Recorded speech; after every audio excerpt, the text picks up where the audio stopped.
Le manifeste de la Nouvelle Terre, version 2022.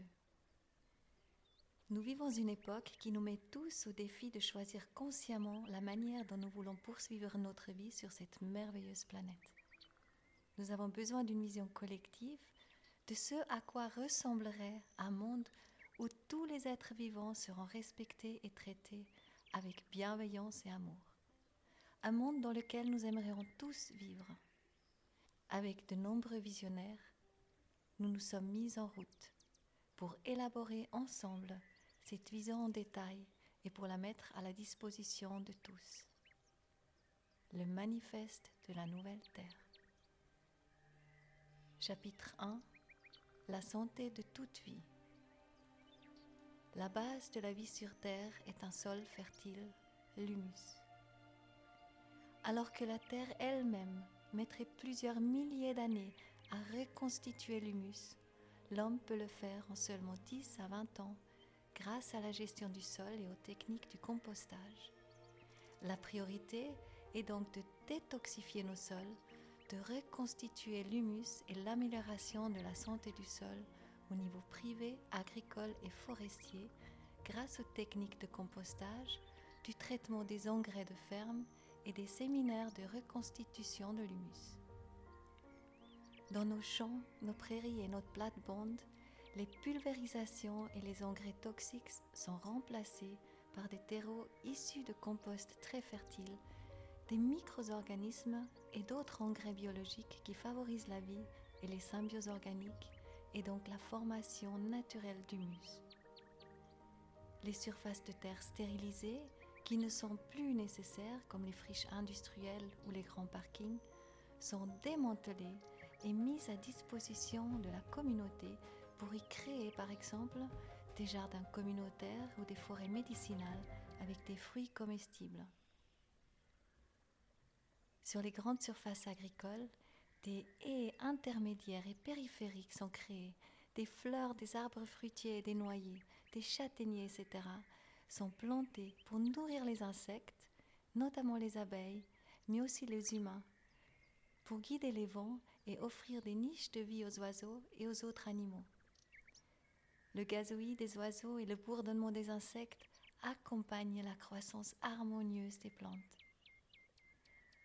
Dans les champs et les jardins poussent des plantes variées qui se soutiennent mutuellement dans leur croissance et leur vitalité. Le gazouillis des oiseaux, le bourdonnement des insectes et les chants des hommes favorisent et accompagnent la croissance harmonieuse des plantes. Seules les exploitations agricoles durables et biologiques sont encouragées.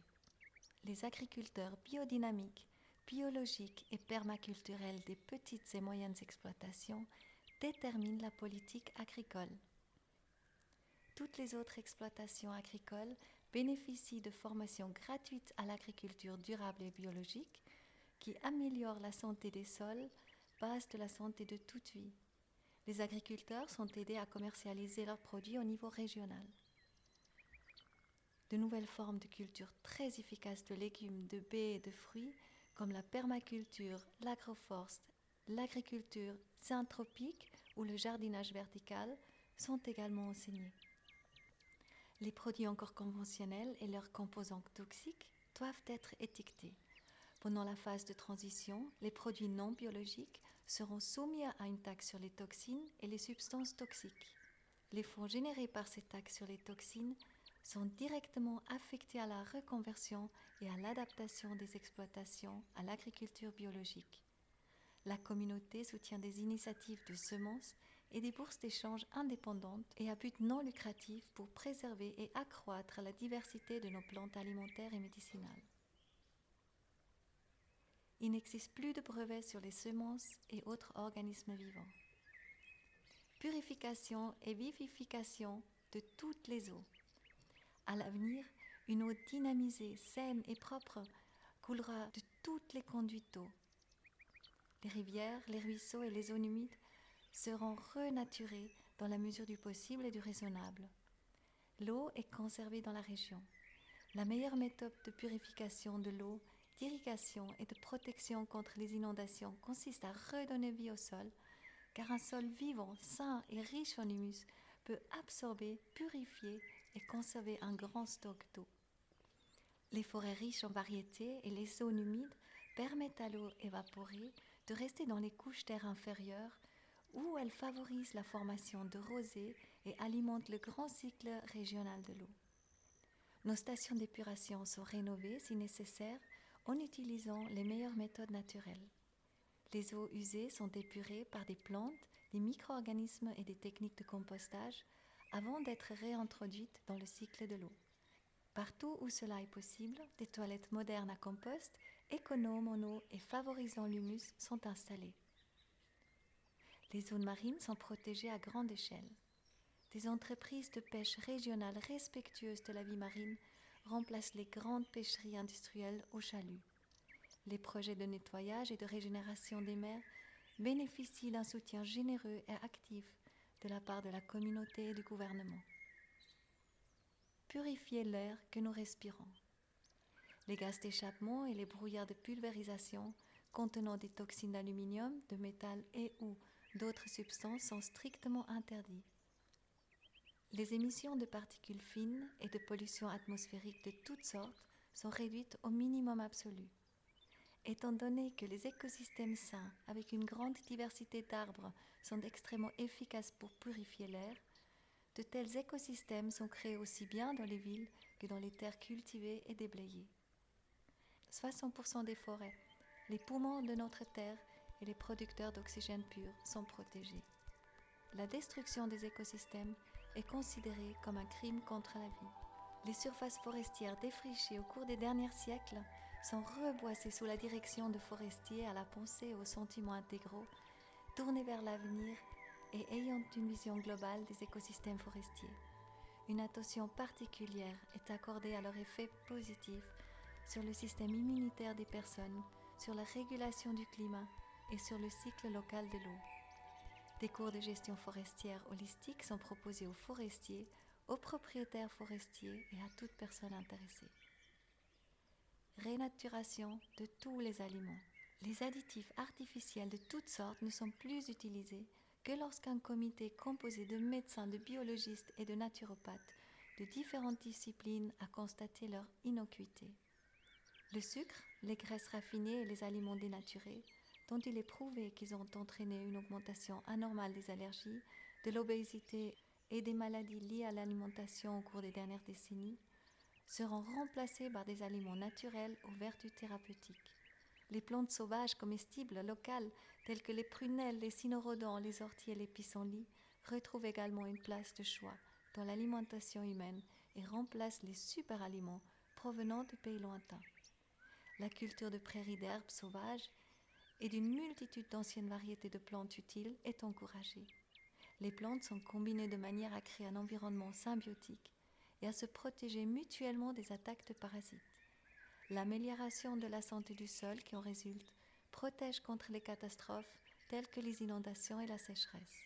Les fruits ne doivent plus répondre à des normes en termes de taille et de dimension. Toute forme naturelle de fruits végétal est la bienvenue. Les semences génétiquement modifiées ne sont plus utilisées. Les agriculteurs et les jardiniers retrouvent leur autonomie en matière d'accès, de reproduction et d'échange de semences. Production respectueuse de l'environnement et exempte de polluants. Les scientifiques travaillent main dans la main avec les entreprises de production afin d'augmenter l'efficacité écologique de la production et de fabriquer les composants qui ne peuvent pas être produits à partir de matières premières purement naturelles de la manière la plus éthique, écologique et recyclable possible. Les solutions brillantes de la nature servent ici de modèle d'inspiration. Biomimétisme. La plupart des textiles sont fabriqués à partir de matières premières naturelles et renouvelables. La culture du chanvre et du lin, ainsi que celle d'autres plantes utiles de grande valeur écologique, jouissent d'une grande popularité.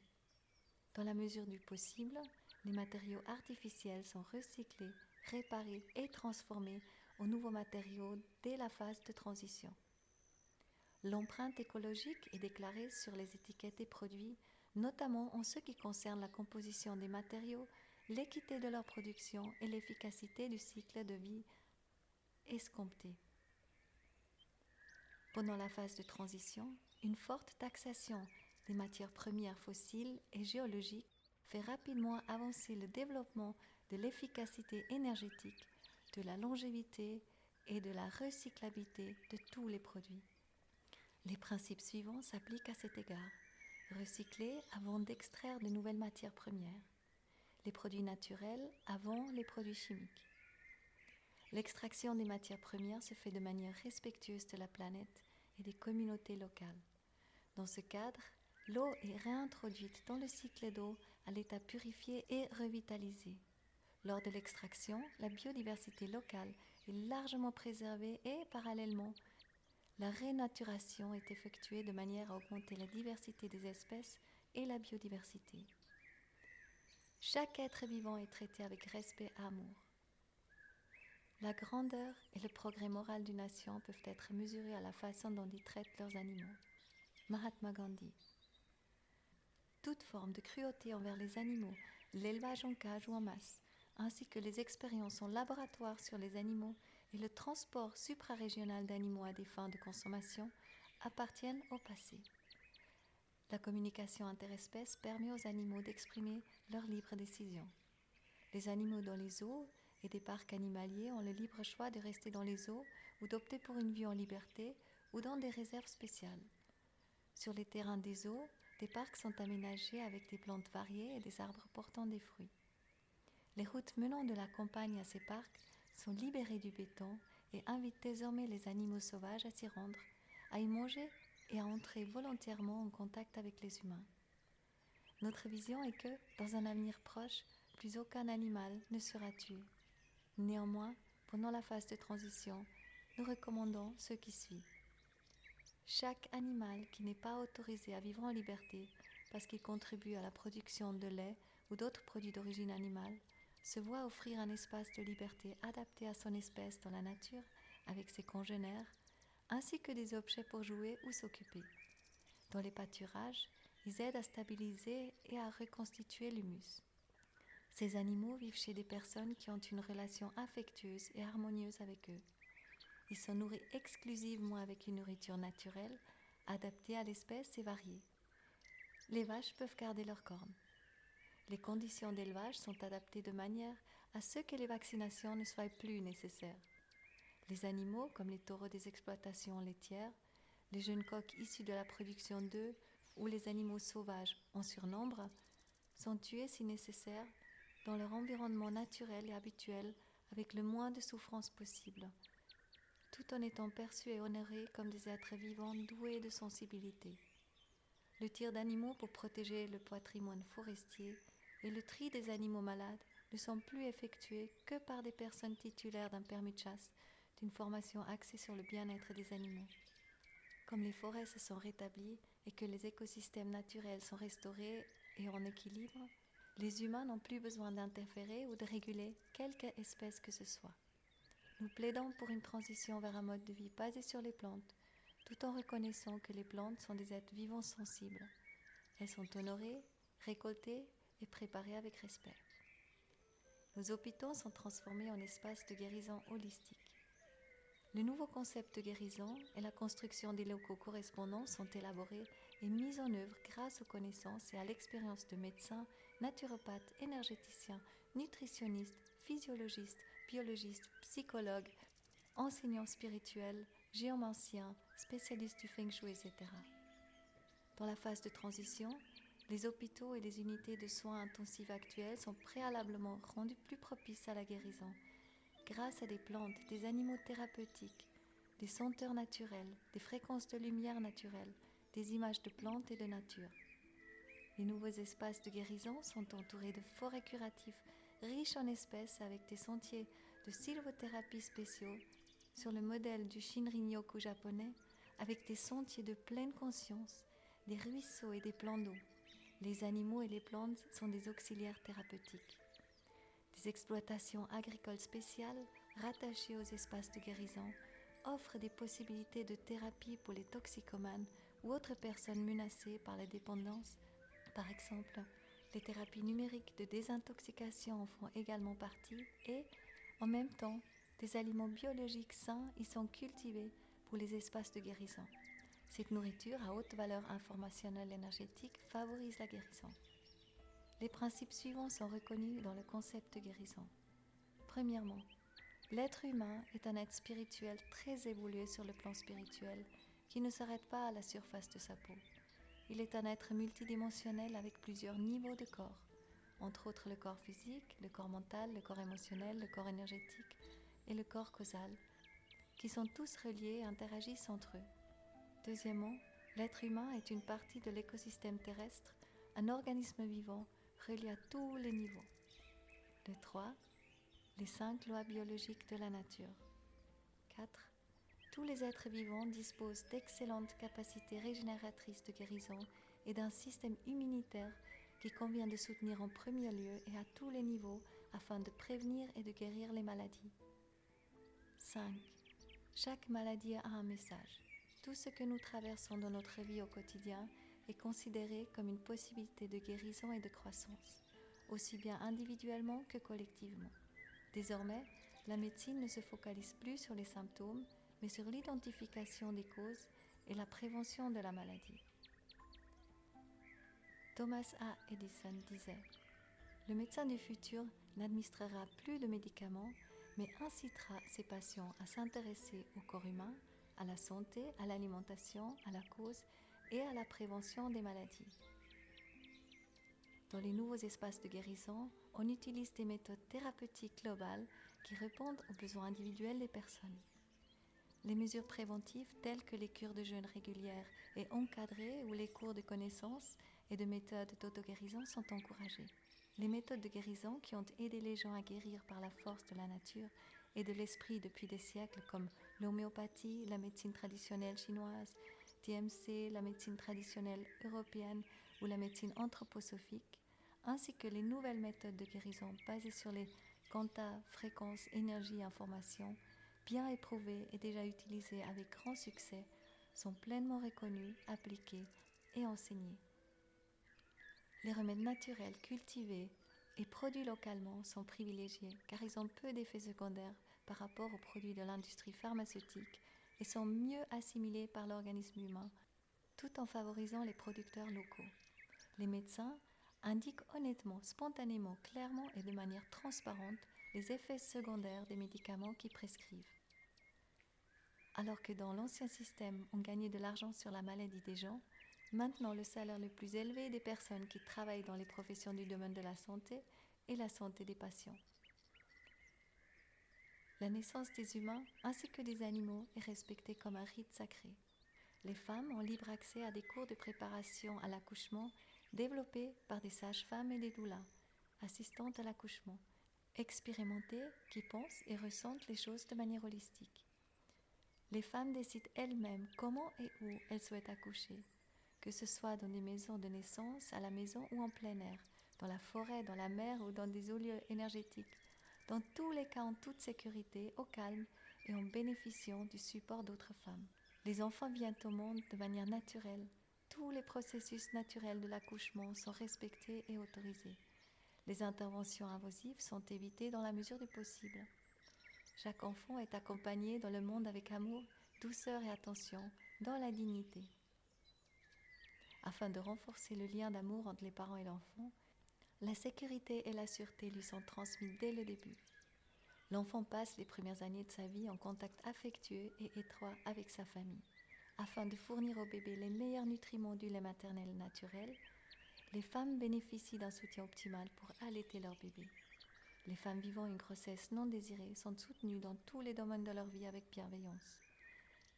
Les femmes qui, pour une raison ou une autre, ne veulent pas garder leur bébé avec elles, rencontrent, si elles le souhaitent, dès la grossesse, les couples qui accueilleront leur bébé avec amour après la naissance.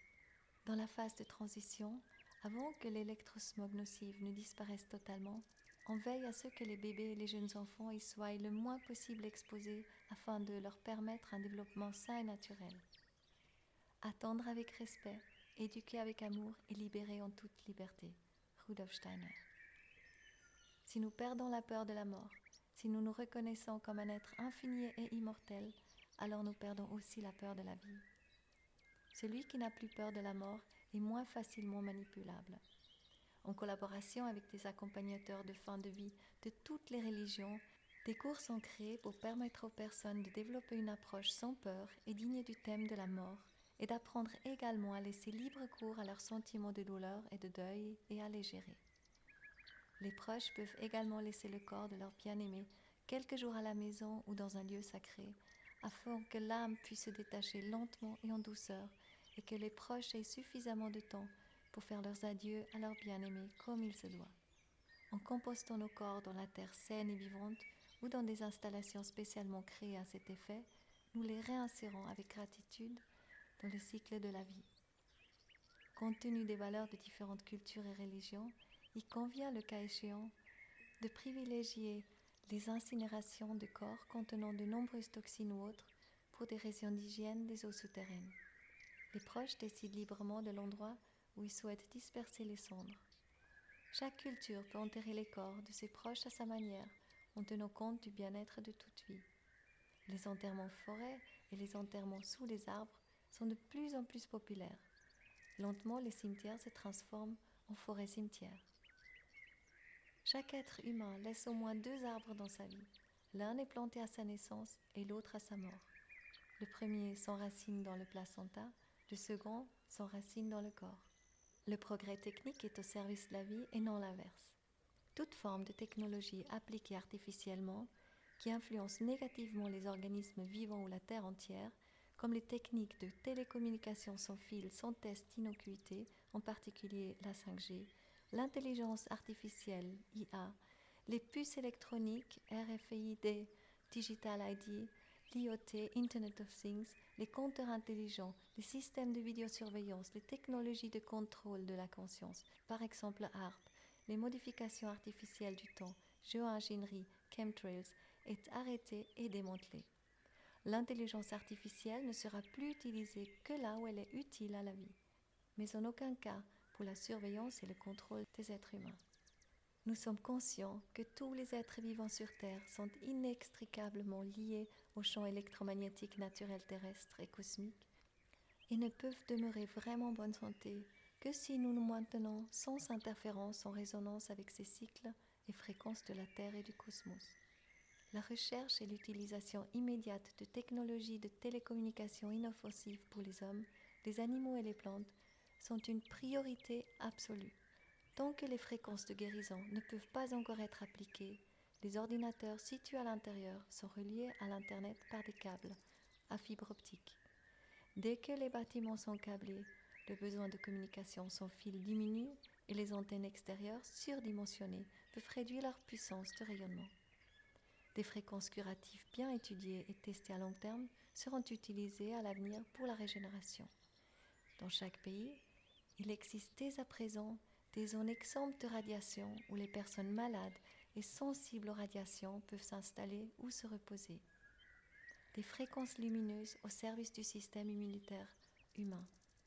À l'avenir, il n'y aura plus que des sources lumineuses inoffensives pour tous les êtres vivants et qui ne nuisent pas à l'environnement de leur production, de leur utilisation et de leur recyclage. Afin d'éviter la pollution lumineuse, toutes les sources de lumière externe non naturelles seront réduites d'au moins 40% la nuit et les éclairages publics seront masqués vers le ciel. Les plages où les animaux pondent leurs œufs ne sont plus éclairées artificiellement afin de ne pas perturber le comportement naturel des bébés animaux fraîchement éclos. La santé de l'espace est essentielle à notre vie. Le ciel, en tant que partie intégrante de toute vie, doit être protégé. Les satellites, armes spatiales ou autres appareils techniques qui perturbent les fréquences cosmiques naturelles permettant une vie saine sur Terre seront démantelés dès maintenant. Les déchets spatiaux seront ramenés sur Terre pour y être recyclés sans résidus. Calendrier des 13 lunes.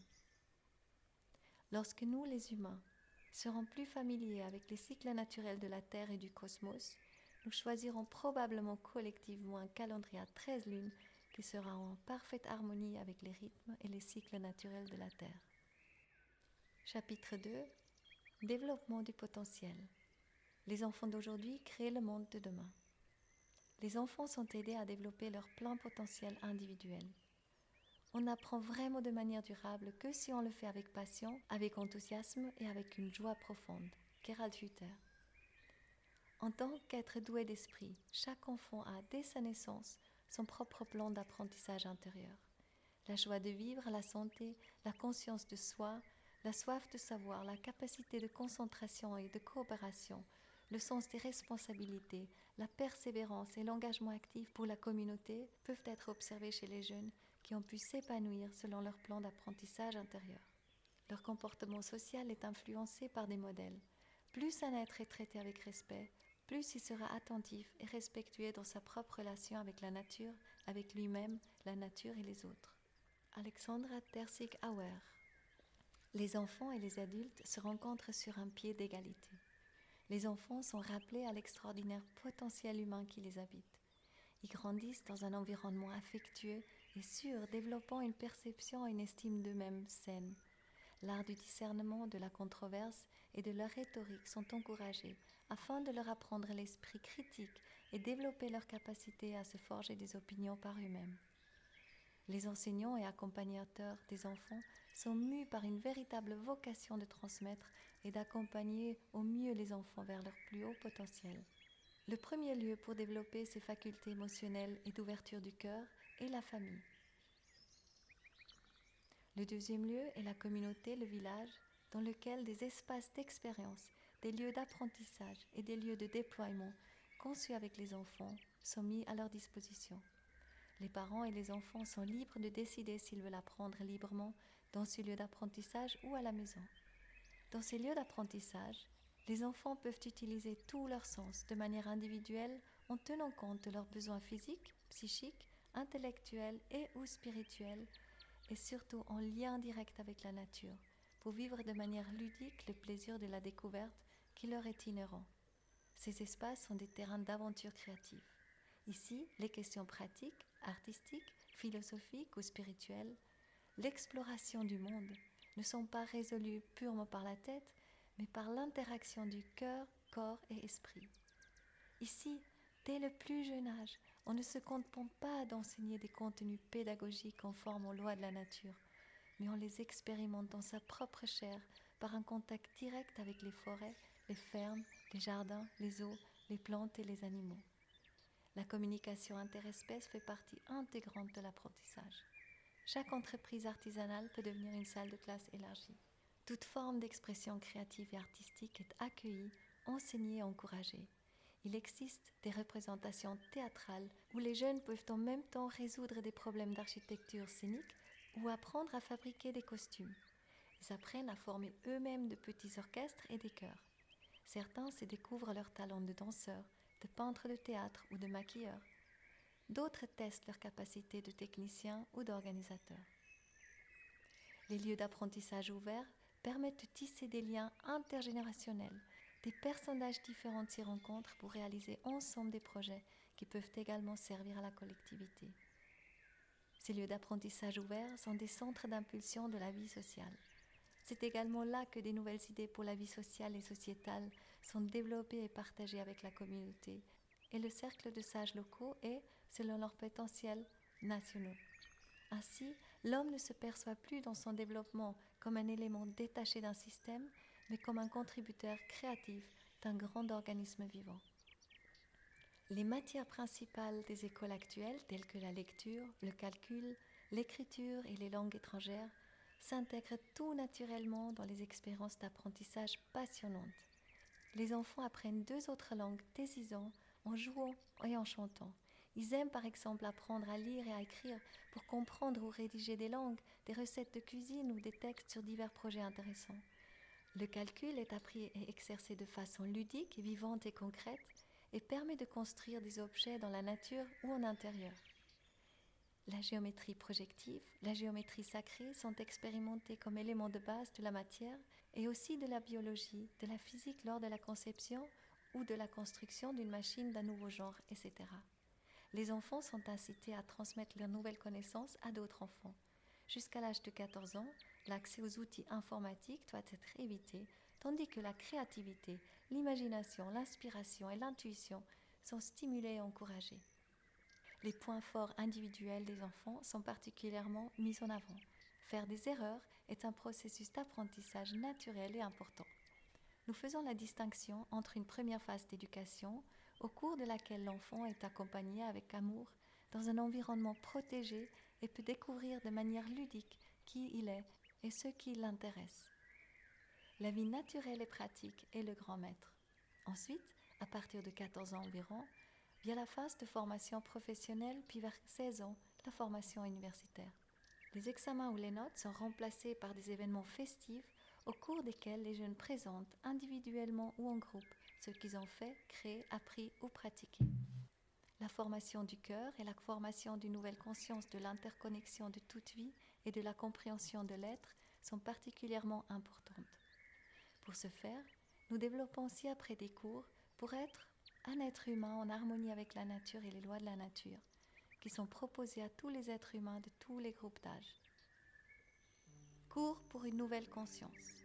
En collaboration avec des chercheurs sur le cerveau, des chercheurs sur la paix, des thérapeutes, des chercheurs sur le bonheur et des coachs de différents horizons, des cours sont développés pour promouvoir une nouvelle conscience d'être humain et de développer l'humanité en harmonie avec la nature et les lois naturelles.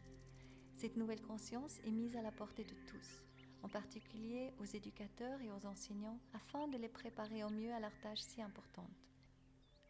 Les cours sur l'être humain comprennent par exemple les domaines suivants: intelligence du cœur, intuition et joie, connaissance des structures et des niveaux de conscience, trouver sa mission de vie individuelle, communication non violente, origine et guérison de la violence, du harcèlement, du racisme, constellation familiale, systémique, travail sur les émotions, pleine conscience et méditation, travail de l'ombre et libération des traumatismes, la respiration comme travail de guérison, respiration connectée, respiration holotropique, les lois de la nature et les lois et cycles cosmiques, les principes de l'énergie vitale et leur application pratique, les formes d'expression de la communication énergétique, la géométrie sacrée, les techniques de guérison et d'auto-guérison, les rêves et les états de conscience alternatifs, aperçu des différentes visions du monde et de la réalité, sciences et pratiques des rituels, communication avec les animaux, les autres formes de conscience et les êtres subtils,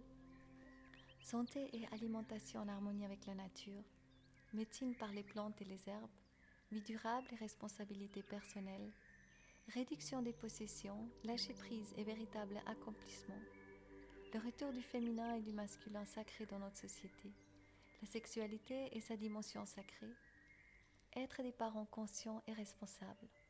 Les cours pour le développement de l'humanité comprennent par exemple les domaines suivants: la culture du nous, de nouvelles formes de vie en commun et de coopération, trouver la mission de la communauté, de la nation ou de l'humanité, le développement de nouvelles structures sociales, développement libre de culture, de l'éducation, de l'information, de la recherche et de la religion, structure juridique et démocratique égale, une vie économique fraternelle pour la satisfaction équitable des besoins individuels, développement de systèmes monétaires durables, guérison de la nature détruite, développement de systèmes agricoles durables par des communautés responsables, biologie de la construction et géomancie, développement de lieux de travail et de vie exemplaires, oasis naturelle.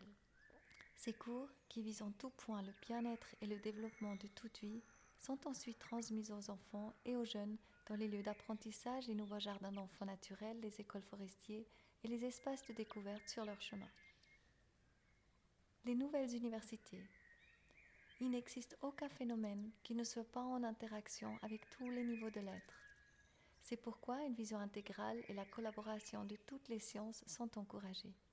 Par exemple, le système de formation pour les professions de la santé connaît son changement de paradigme urgent. On y intègre désormais les nouvelles connaissances de la physique quantique, de l'épigénétique, de la psychoneuroimmunologie et de la recherche sur la conscience, ainsi que la nouvelle médecine et des techniques éprouvées appelées jusqu'à présent méthodes de guérison alternatives. Les formations agricoles n'enseignent plus que des pratiques durables, en harmonie avec tout ce qui vit. Une attention particulière est accordée aux qualités fascinantes de l'humus, la vie du sol, des plantes et de l'eau, et à leurs merveilleuses interactions. Les nouvelles universités sont donc des ateliers du futur, dans lesquels les chercheurs, les professeurs d'université, les étudiants et les élèves développent des impulsions et des idées fraîches pour notre avenir à tous, grâce à l'intelligence collective et sur un pied d'égalité, poussés par le plaisir et la curiosité naturelle. Seules les personnes qui se sentent joyeusement appelées par vocation à enseigner le font. Chaque enseignant suit des cours pour apprendre des formes d'enseignement innovatives afin de pouvoir aider au mieux ses étudiants. Les connaissances sont transmises de manière à permettre une libre ouverture vers de nouveaux domaines de connaissances sans pour autant freiner la créativité des élèves. Par exemple, la remise en question des principes scientifiques existants n'est pas seulement acceptée, elle est même encouragée. De cette manière, nous pouvons atteindre ensemble de nouveaux horizons du savoir humain. La recherche sur les énergies libres est relancée. De même, des recherches sont menées sur d'autres énergies renouvelables qui n'ont pas ou peu d'impact sur l'environnement.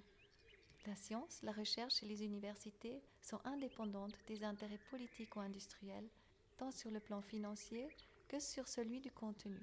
Les différents domaines coopèrent toutefois pour développer de nouvelles idées pour notre avenir à tous. L'expression culturelle des personnes. La culture, la créativité, l'imagination, l'inspiration et l'intuition sont les forces d'un déploiement futur et acquièrent au moins la même importance que le développement intellectuel. L'art en général, comme par exemple le théâtre, la musique, la danse, la littérature ou l'architecture, sert à l'expression humaine, à la formation du cœur et à l'inspiration. Les films sont également produits en sachant qu'ils ont une influence directe sur le subconscient. Nous honorons et faisons revivre les mythes variés, les visions du monde culturellement différentes, les cultures et coutumes anciennes, les danses, chants et langues de nos ancêtres, sachant que nos racines profondes nous soutiennent dans le présent. Avec gratitude, nous échangeons avec des peuples indigènes qui n'ont pas rompu leur lien avec la nature. Nous apprenons les uns des autres et les nouvelles connaissances sont appliquées pour guérir l'homme et la nature. Pour une meilleure compréhension des autres cultures et coutumes et pour découvrir la richesse de la beauté de notre terre, des séjours d'échange sont proposés aux élèves, étudiants et adultes. Ces nouvelles expériences et connaissances sont ensuite partagées avec d'autres personnes lors de conférences publiques ou d'expositions. Le séjour de personnes d'autres cultures dans notre pays pour des échanges culturels est encouragé. Une attention particulière est également accordée à la promotion de l'artisanat. Au lieu de produits de masse fabriqués industriellement à bas prix, on encourage les produits artisanaux qui non seulement ont une espérance de vie plus longue et sont composés de matériaux nobles et naturels, mais aussi dans lesquels la qualité de l'humain est perceptible. Cela permet également de rétablir une relation d'estime avec les objets dont nous nous entourons. Dans les nouvelles écoles et les lieux d'apprentissage, les jeunes apprennent des compétences artisanales. Cela offre également la possibilité d'intégrer d'autres matières de manière ludique. Par exemple, cuisiner permet de s'exercer aux fractions. La menuiserie permet d'apprendre les mesures de longueur, les angles. La planification de serres ou de potagers permet d'apprendre la biodiversité, les cycles annuels, le soleil et la photosynthèse ou la formation de l'humus. L'expérience pratique d'une multitude d'activités aide les jeunes à trouver leur vocation. Toute personne qui ressent sa véritable vocation et qui souhaite en faire son nouveau métier reçoit le soutien de la communauté. Les foyers pour personnes âgées se transforment en maisons de vie, pleinement intégrées dans la communauté. Désormais, vieillir n'est plus associé à la fragilité et à la sénilité, mais à la maturité et à la sagesse. Les personnes âgées doivent rester autant que possible dans leur famille et dans la communauté de ceux qui les entourent, et y être soutenues, si nécessaire, par des soignants bien formés, des artistes thérapeutes. Des cours sont proposés aux aidants familiaux pour leur permettre d'acquérir les compétences nécessaires pour soutenir leurs proches, tant sur le plan physique, par exemple pour la régénération de l'appareil locomoteur, que sur le plan intellectuel et spirituel. Dans les futures maisons de vie, on prépare des repas sains en communauté, on travaille ensemble dans le jardin. Le but étant de vieillir en bonne santé. Les jardins d'enfants et les écoles, mais aussi les parcs animaliers sont, dans la mesure du possible, rattachés à ces maisons de vie. Les enfants apprennent par exemple à lire avec les personnes âgées ou trouvent parmi elles des professeurs de musique, des artisans, des ingénieurs, des pompiers, des pilotes ou des personnes qui leur parlent de leur métier intéressant et font des exercices pratiques avec eux. Les personnes âgées se voient également offrir la possibilité de rattraper ce qu'elles ont manqué dans leurs jeunes années par des cours et des formations de leur choix. Les personnes en situation de handicap sont intégrées dans la société. Le regard sur le handicap change. Il est considéré comme une différence unique que toutes les personnes impliquées, de la famille aux institutions et à la société, savent valoriser. Les personnes qui ne voient pas peuvent nous apprendre à ressentir plus intensément ou à écouter un espace. De nombreuses personnes handicapées nous apprennent à ressentir le silence. Leur présence nous aide à percevoir notre propre présence. Souvent, elles déclenchent nos ombres et nous apprennent à sauter par-dessus ces mêmes ombres. Avant tout, elles nous démontrent comment exercer sa force de caractère pour traverser les obstacles. Les thérapeutes, les infirmières, les médecins, les artistes et les accompagnateurs sont formés pour accompagner les personnes handicapées de manière positive et orientée vers l'avenir. Ces personnes sont également aidées à trouver leur vocation et à découvrir leur génie. Les personnes avec un handicap doivent, dans la mesure du possible, pouvoir vivre de manière autonome. Des logements adaptés et des appartements partagés intégrés dans une nature saine sont mis à leur disposition et l'on veille à ce qu'elles puissent à nouveau participer à la vie générale.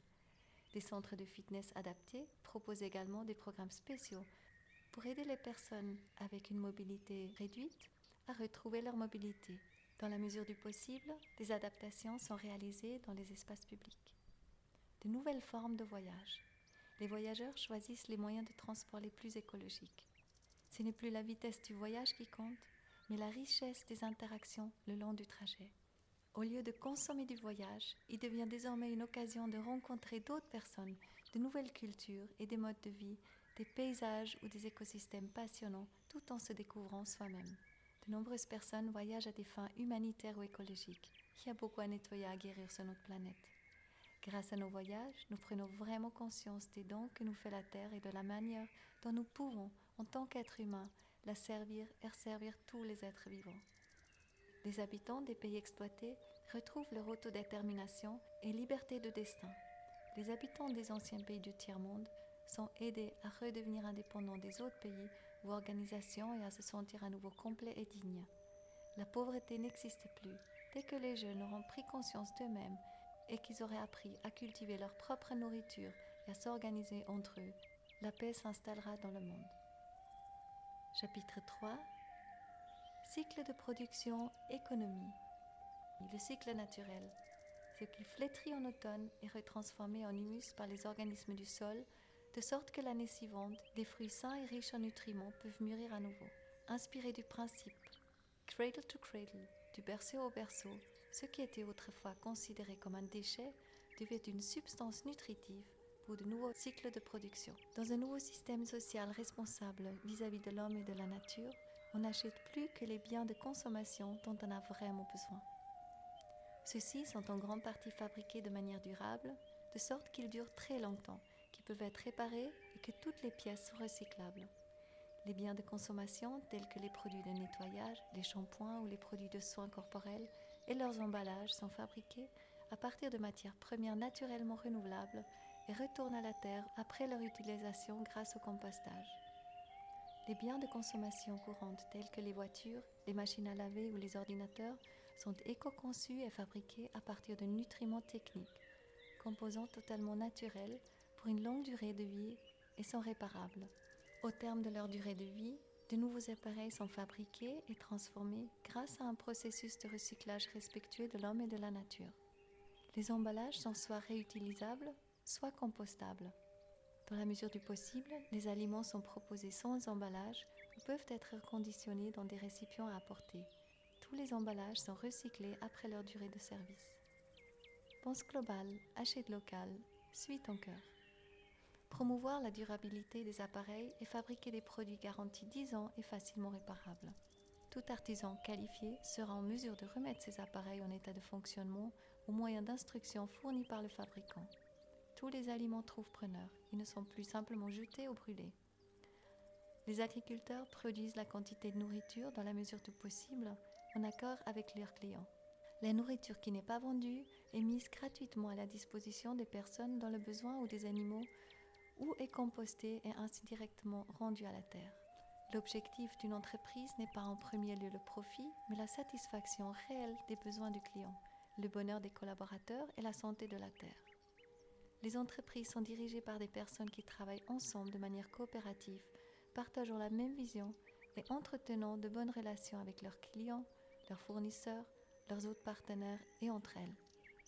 Elles partagent une chose en commun, la joie de leur action et la compassion pour leurs semblables, les êtres vivants et la terre-mère. Voici quelques caractéristiques de ces entreprises. Elles agissent d'égal à égal et se font mutuellement confiance. Elles développent et optimisent leurs processus afin qu'ils soient plus efficaces et plus efficients, mais véritablement aussi plus durables. Elles respectent les particularités individuelles de chacun et en tiennent compte au quotidien. La hiérarchie au sens classique du terme n'existe plus, mais il y a différents niveaux de responsabilité. Tout le monde participe à la réussite. Tant qu'il y a de l'argent, le montant de la participation est convenu collectivement. Nous soutenons les producteurs régionaux en n'important plus de produits qui peuvent être fabriqués en quantité suffisante dans notre propre pays.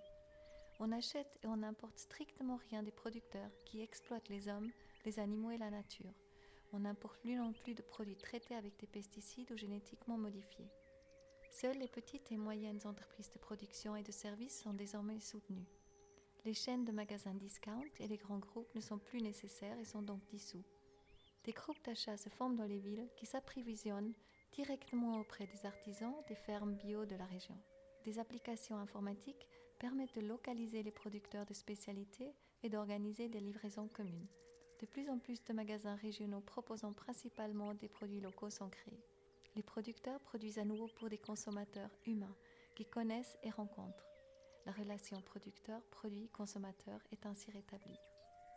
La recherche et le développement d'une énergie renouvelable et durable à tous les niveaux. La meilleure politique énergétique, ce sont les mesures d'économie. Dans la phase de transition, les taxes sur l'énergie servent à économiser l'énergie, par exemple en finançant les aides aux isolations des maisons, l'acquisition de tout type de matériel sobre en énergie, le développement et la construction d'innovations énergétiques durables. Dans un avenir proche, les combustibles fossiles ne seront plus utilisés. Des réseaux de distribution d'électricité décentralisés et autonomes, dont les fonctions centrales fonctionnent également sans commande via Internet, seront développés et installés partout. Chaque village, chaque communauté et chaque quartier peut ainsi s'approvisionner en énergie renouvelable de manière autonome. Les brevets de technologie et d'inventions réprimées, par exemple l'énergie libre, qui contribuent à résoudre les problèmes énergétiques et à guérir l'homme et la terre, sont généreusement mis à la disposition de l'humanité, développés et mis en application. Transport respectueux de l'environnement. La recherche de moyens de transport sans émissions et entièrement durables dans leur production est encouragée. Des parkings publics gratuits, bien reliés au réseau de transport en commun, sont prévus aux abords des villes. Les pistes cyclables et les voies ferrées sont davantage développées et les initiatives d'autopartage sont nombreuses. Les transports en commun sont gratuits. Ici aussi, il faut mettre l'accent sur la région. C'est ici, dans notre propre région, que nous produisons, que nous trouvons nos prestataires de services préférés et nos lieux de travail. Nous avons donc besoin de moins de transport. Nous économisons des trajets, de l'énergie, nous avons moins de nuisances sonores, de pollution, de morts sur la route, de stress. Ici aussi, dans la phase de transition, la taxe sur l'énergie, déjà mentionnée, aidera à minimiser automatiquement les trajets de transport. L'économie est basée sur la fraternité. L'économie est remise au service de l'échange concret. Elle sert à satisfaire les besoins des uns et des autres. Les entreprises se considèrent comme des partenaires et non comme des concurrentes. Elles développent la collaboration et la coopération. Chapitre 4. Les espaces de vie. Les nouveaux villages verts. Des nouveaux villages se créent autour des villes déjà existantes, où les gens se relient et travaillent ensemble.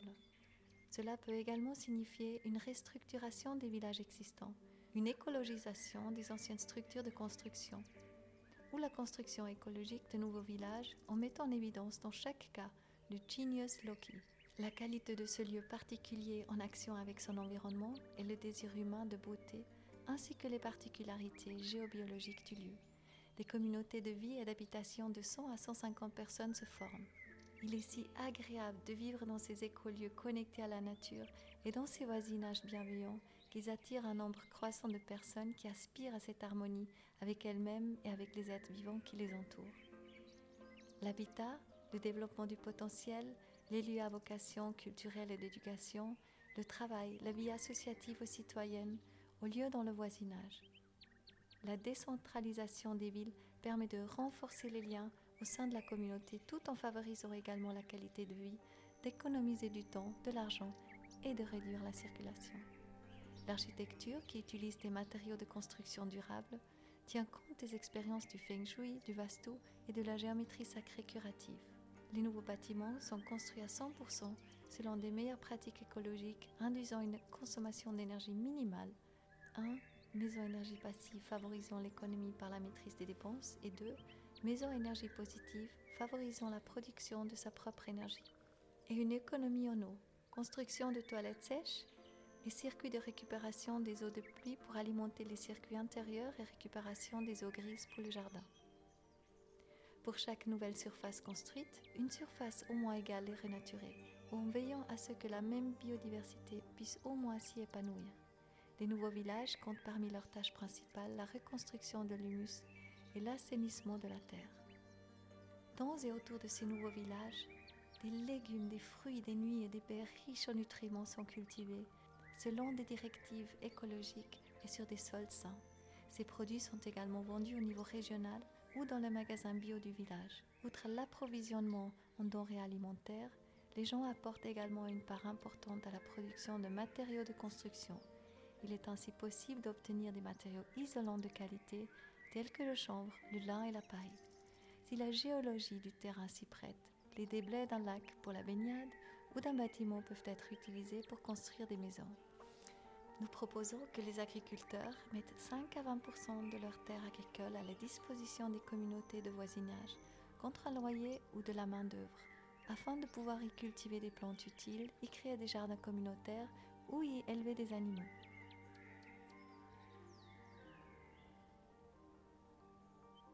Ici, dans les nouveaux villages, des personnes sont formées pour enseigner à d'autres la construction d'humus, le compostage et l'agriculture écologique.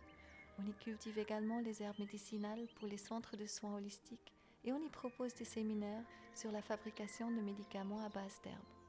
Les sources d'eau et les fontaines du village sont considérées comme des lieux particuliers, librement accessibles à tous et font l'objet d'un entretien particulier et de tests permanents afin de garantir la pureté de l'eau. Les hauts lieux énergétiques sont valorisés et nous aident à nous épanouir.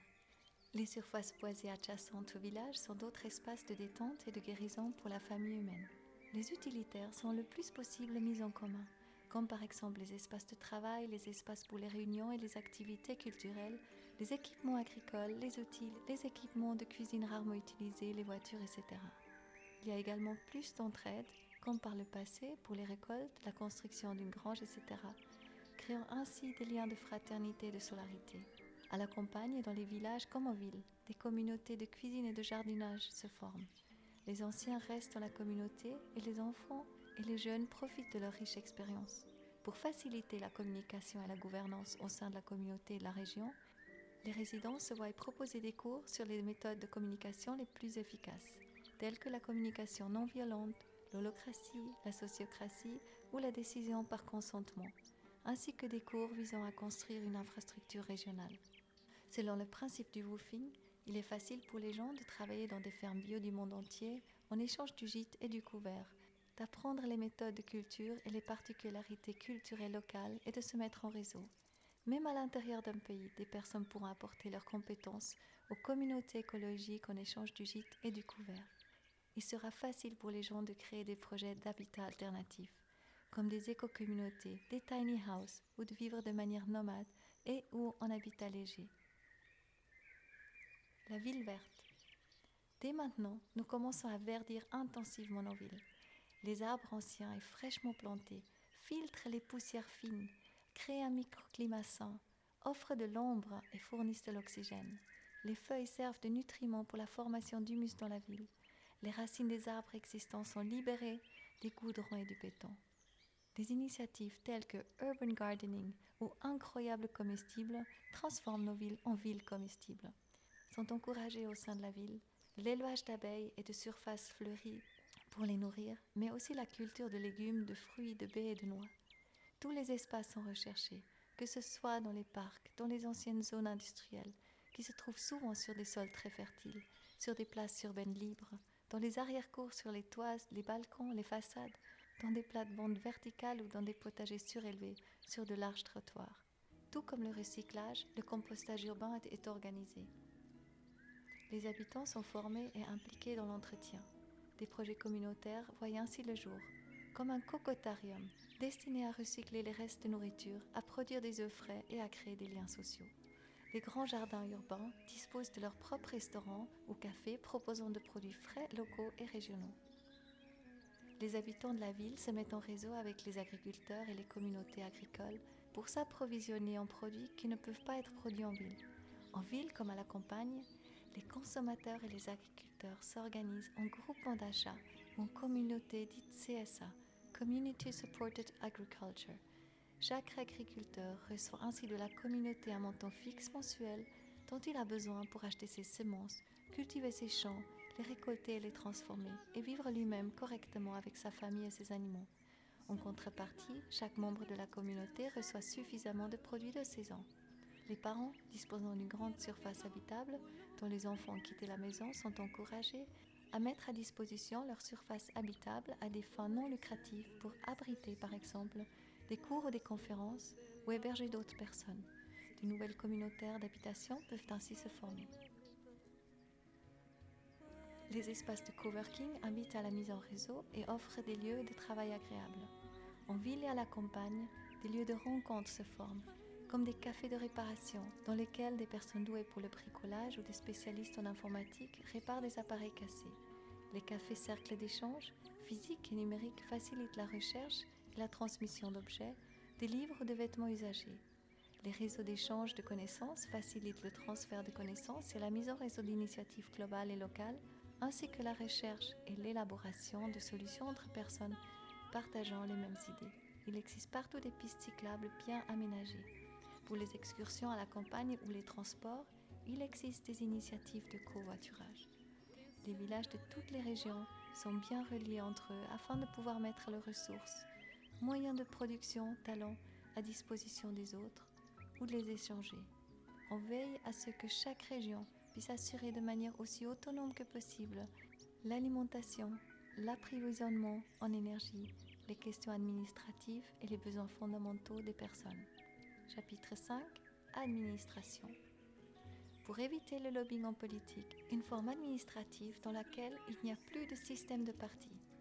Les postes sont occupés par des personnes qui ont prouvé par le passé qu'elles étaient non seulement hautement compétentes et responsables, mais qui pouvaient également penser de façon systémique, c'est-à-dire au-delà de leur domaine de spécialité, et qu'elles avaient déjà prouvé que le bien-être et la santé de toute vie leur tenaient à cœur. Chaque représentant élu du peuple sert la volonté du peuple. Il n'y a pas d'incitation financière particulière à devenir représentant du peuple. Un groupe de travail veille à ce qu'il n'y ait pas d'abus de pouvoir. La transparence est de mise pour tous les actes pertinents accomplis par les hommes politiques, les représentants élus ou choisis. Chaque représentant du peuple assume la responsabilité personnelle de ses actes. Cela permet d'éviter que des lois soient votées profitant uniquement à l'économie privée, donc nuisant aux personnes, aux animaux ou aux plantes. En même temps, chaque représentant du peuple ayant cette grande responsabilité est soutenu par un cercle de sages. Pour chaque thème important, il existe un cercle de sages. Les cercles des sages sont composés d'hommes et de femmes engagés et compétents pour que le bien-être du vivant est la base de leur réflexion et de leur action. Ces personnes restent et assument la responsabilité, même quand il y a feu. Le cercle des sages est composé de personnes qui représentent la diversité de la communauté, des personnes de tous âges et de tous horizons, des penseurs et des praticiens capables d'aborder les défis et d'offrir des solutions émanant d'une vision systémique provenant de divers groupes de population. Ils se forment sur les thèmes pertinents tels que l'agriculture et l'alimentation, la santé, le développement du potentiel, l'énergie, les transports, la paix, etc. La constitution de la nouvelle terre. La première tâche d'un cercle de sages est d'écrire la proposition d'une constitution basée sur les lois universelles de la nature et respectant les hommes et la nature sur un pied d'égalité.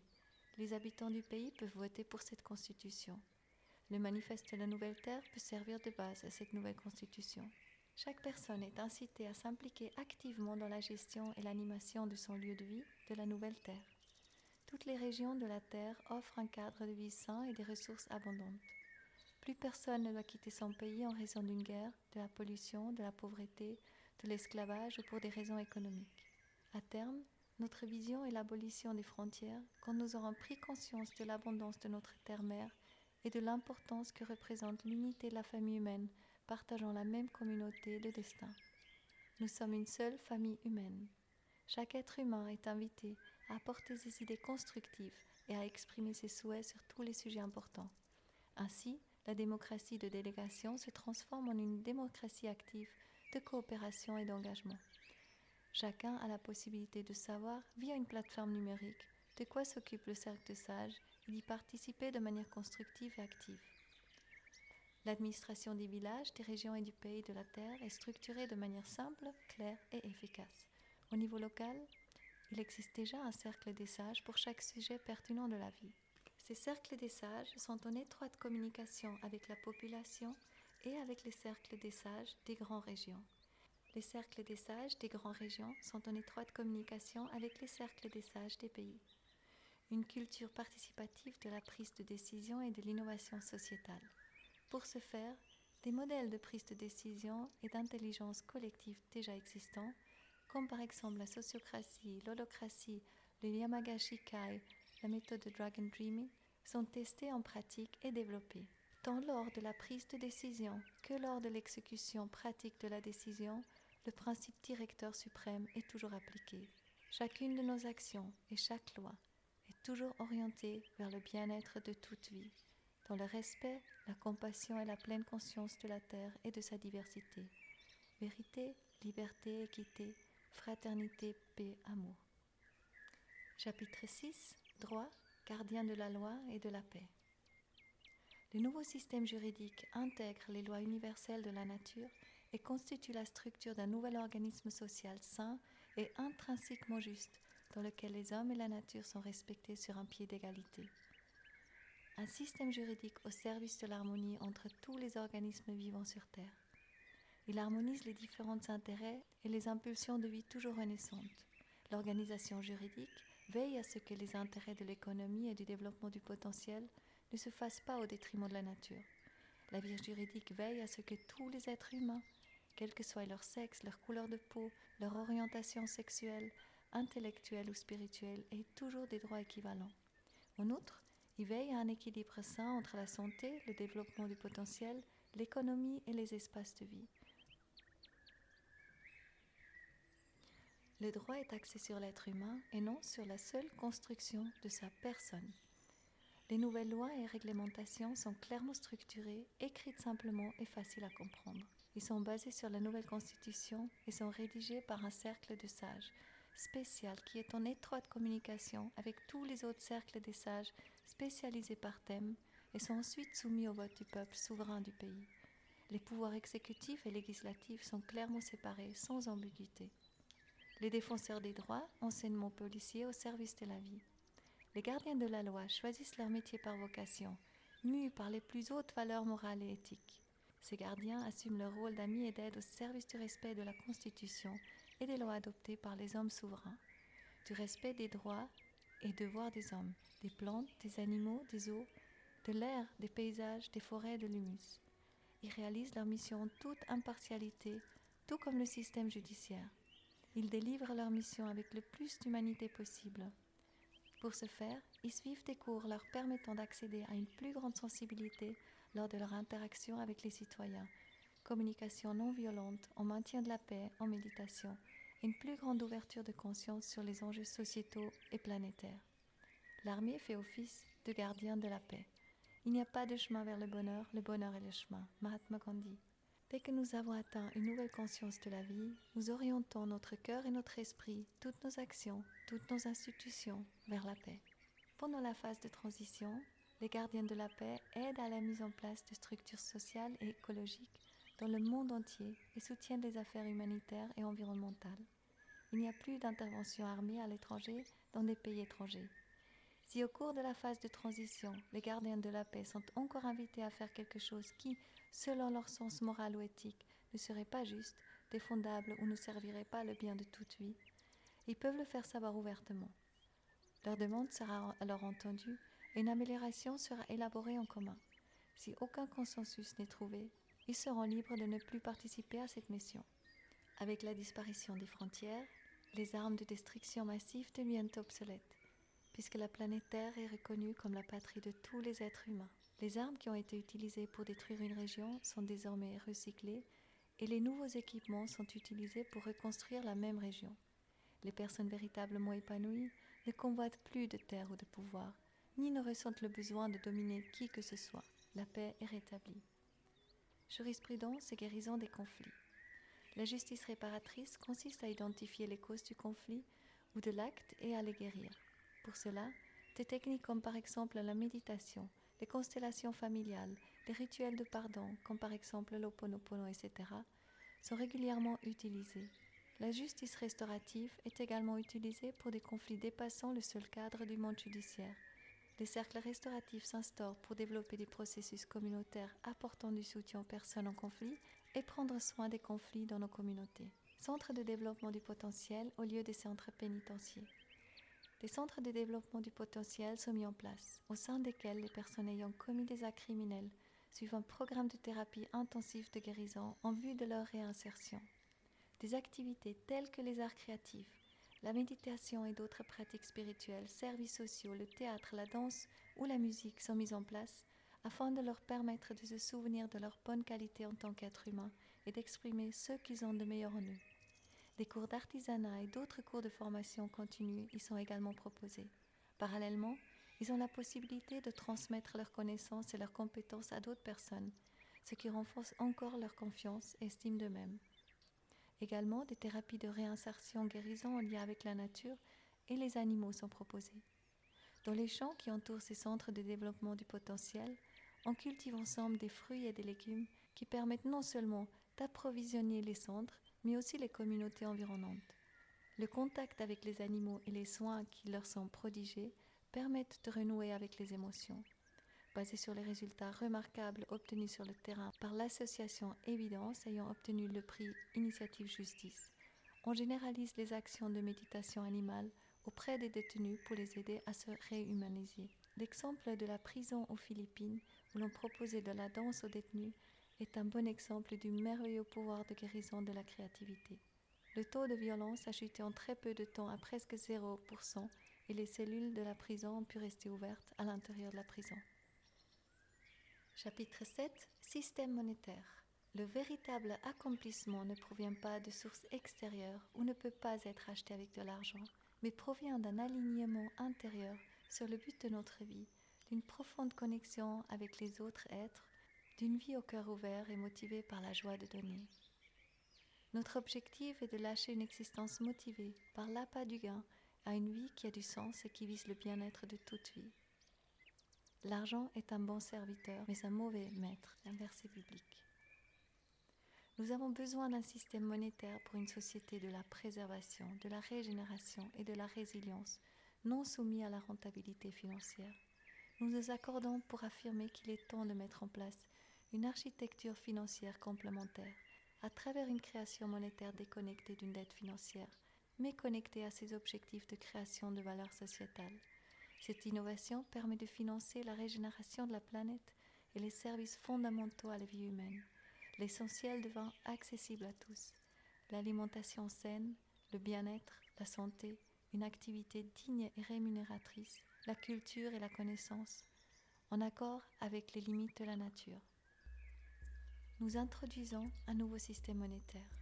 Une réflexion doit être menée pour savoir comment alléger, voire supprimer le poids des dettes privées et publiques qui pèsent sur le monde et les générations futures. L'annulation des dettes, lorsqu'elle est juste et souhaitable, ne doit pas se faire au détriment des petits porteurs et prêteurs privés initiaux. Dans le monde d'après la transition, selon le modèle économique final retenu, les intérêts sur les crédits et les avoirs, ainsi que la spéculation, se révéleront inutiles. Le nouveau système monétaire veille à une équité et stabilité du pouvoir d'achat et de la vie. Dans le système Gradido, la création d'argent se fait selon des règles simples. Une bonne somme d'argent est créée chaque mois pour chaque personne. Un tiers de l'argent créé est utilisé pour un revenu de base. Le deuxième tiers est destiné à la communauté et à toute administration. Pour les espaces de guérison, les lieux d'apprentissage, les universités, la construction de routes, etc. Ainsi, il n'y a plus d'impôts à payer. Le troisième tiers est consacré à la rénaturation, à la guérison, à la préservation de notre environnement. La nature et la protection de l'environnement deviennent ainsi un secteur économique des plus florissants. Alors qu'aujourd'hui le contenu de l'existence est soumis et contraint par l'accès à l'argent, sans tenir compte des limites écologiques, après la période de transition, nous adapterons nos modes de vie à ceux que la planète peut soutenir. Le nouveau système monétaire s'aligne sur les grands cycles naturels de la vie, n'incitant pas à la thésaurisation et à la spéculation. La monnaie est fondante, intérêt négatif par exemple 1% par mois, ce qui dissuade la thésaurisation et incite à l'utilisation productive, prêter, participer à des projets ou cadeaux à offrir. Donner est facile pour nous. S'y ajoute le sentiment de bonheur d'avoir aidé les autres. Gradido. L'argent est reconnu comme un outil simple à utiliser et au service total de la communauté. La priorité dans notre nouvelle culture étant la santé et le développement du potentiel des personnes, l'argent ne sert que de moyen d'échange, de prêts et de dons pour répondre aux besoins des êtres vivants. Une fiscalité intelligente. Selon le modèle qui fera consensus, la fiscalité pourrait avoir plusieurs finalités. Impôt comme outil de régulation, destruction de la monnaie excédentaire consécutive à l'émission de monnaie don, de redistribution, de soutien et de régénération. Incitation réelle aux activités de régénération de nos écosystèmes par pénalisation des activités nuisibles.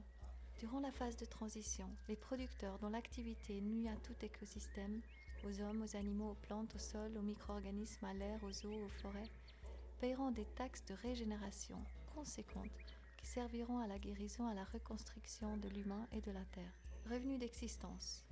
Le revenu d'existence pourrait peut-être trouver une place permettant la reconnaissance de la valeur de chacun, tout en étant un facteur d'épanouissement et de création de valeurs sociétales.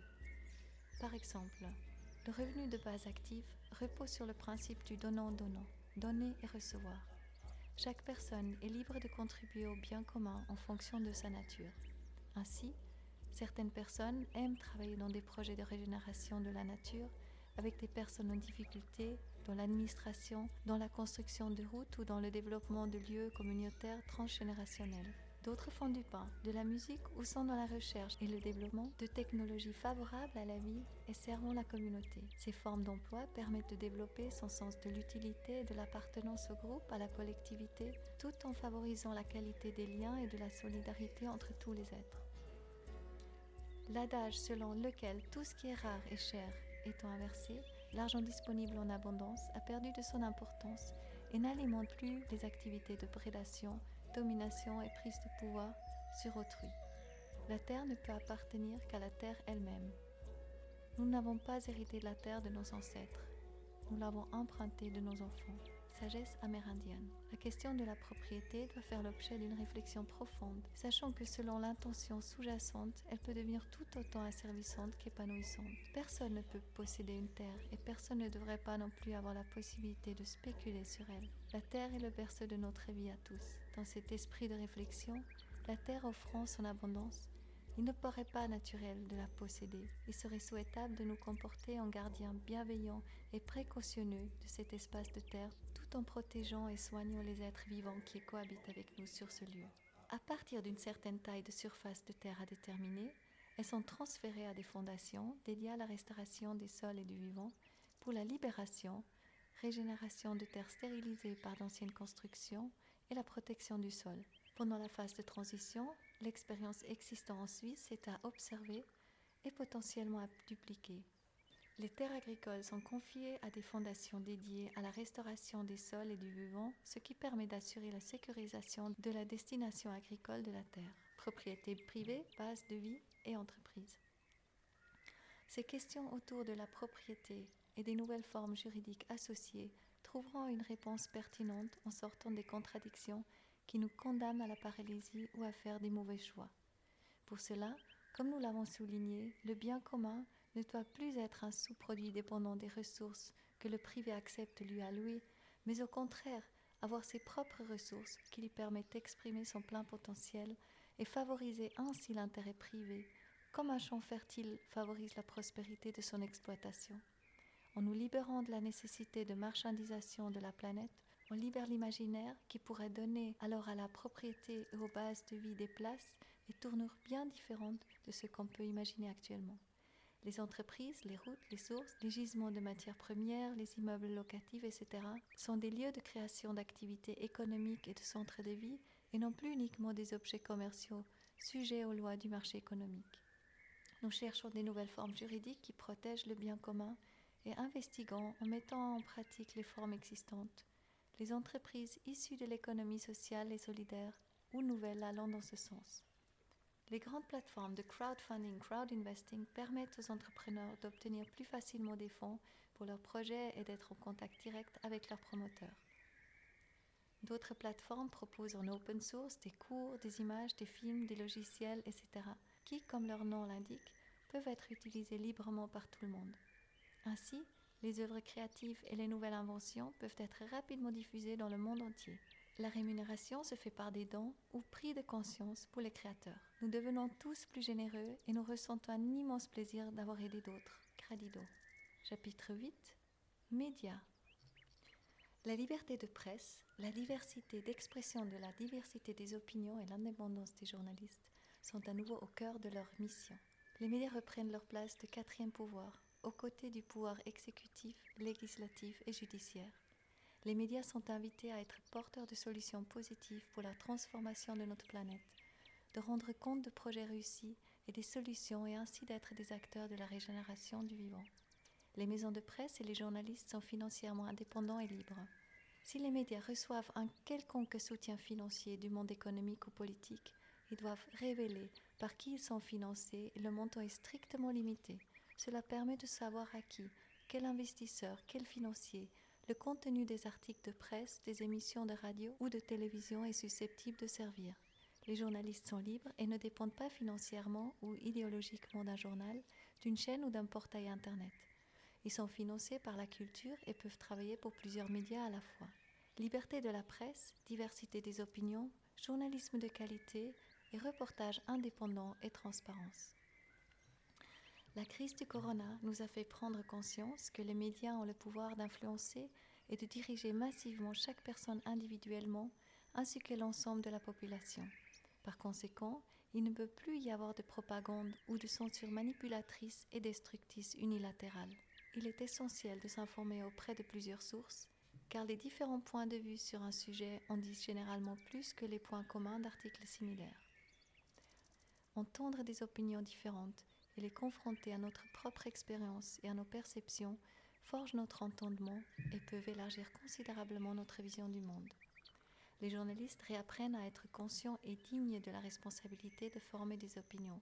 La propre opinion est étiquetée comme telle, les faits deviennent vérifiables, les sources sont communiquées de manière transparente. Le journalisme d'investigation est apprécié. Des personnes qui entreprennent courageusement et avec curiosité de découvrir des griefs, de faire des recherches approfondies, de voir par elles-mêmes ce qui se passe sur le terrain et, idéalement, de documenter les solutions possibles. Wikipédia. La liberté de la presse décrit le droit des institutions de radiodiffusion, de la presse et d'autres médias à exercer leur activité sans entrave, notamment à publier des nouvelles et des opinions sans censurer par l'État. La liberté de la presse ou des médias vise à assurer la liberté d'information, la liberté de former et d'exprimer des opinions, la diversité pluraliste des opinions et donc la formation démocratique de la volonté, ainsi que la transparence et le contrôle de la politique par l'opinion publique. Les médias rendent compte de manière positive du monde qui nous entoure et encouragent la population de se responsabiliser. Les médias qui ne font pas de reportages sensationnels sur les dangers, les catastrophes, les accidents ou la criminalité, mais qui plutôt parlent d'événements positifs, de projets réussis et de solutions, recevront en priorité le soutien de l'État. Pendant l'épidémie annuelle de grippe ou les pandémies potentielles, des informations sur le renforcement du système immunitaire, la prévention et la guérison sont communiquées. En outre, l'opinion et les conseils, les mises en garde et les succès thérapeutiques de médecins, virologues, immunologistes, etc., compétents et indépendants, seront reçus et débattus. Dès l'école, les jeunes sont invités à ne pas croire aveuglément les médias ou les réseaux sociaux, mais à se faire leur propre opinion. Les reportages des médias sont toujours remis en question. Dans quelle perspective et avec quelle intention quelque chose est-il rédigé? Que veut ce média que je crois et cui bono? À quoi cela sert-il si je le crois? Que me dit mon bon sens? Que me dit l'intelligence de mon cœur? Quelle vision du monde cette contribution tente-t-elle d'étayer? Cette contribution tente-t-elle d'activer des émotions? Quelles sont les autres publications de l'auteur? De quelle institution l'auteur est-il financé? Plateforme de médias sociaux. La publication de matériel faisant l'apologie de la violence envers les hommes et les animaux, ainsi que tout appel direct ou indirect à la pédophilie, est interdite sur les plateformes de médias sociaux. Les plateformes ne doivent pas censurer arbitrairement ou être corrigées par des instances supérieures, autres que des institutions indépendantes transparentes. Chaque personne a le droit d'évoluer dans son environnement sans être influencée par la publicité. La publicité dans les lieux publics est supprimée. Il reste des panneaux indicateurs qui mènent à des entreprises locales. Les publicités à la radio sur les chaînes de télévision seront annoncées et programmées à l'avance afin de permettre aux auditeurs ou aux téléspectateurs d'y s'y soustraire à temps. La publicité sur Internet n'est diffusée qu'avec une déclaration de volonté claire et préalable auprès des utilisateurs. 9e chapitre, principe suprême. Chacune de nos actions et chaque loi universelle sont toujours orientées vers le bien-être de toute vie, dans le respect, la compassion et la pleine conscience de la Terre et de sa diversité. Amour, vérité, liberté, équité, fraternité, paix. Si toi aussi tu veux vivre sur une telle terre, inscris-toi dès maintenant sur www.thenewearthmanifesto.com/fr. Deviens membre de la plateforme de connexion Orientée Solutions livingearth.one. Tu y trouveras des propositions de réalisation très pratiques pour tous les thèmes du manifeste, des liens vers des projets existants et des nombreuses informations complémentaires. Tu y trouveras également des femmes et des hommes, des organisations et des entreprises partageant les mêmes idées que toi, avec lesquelles tu pourras te mettre en réseau et lancer tes propres projets. Ensemble, créons notre nouveau paradis sur Terre.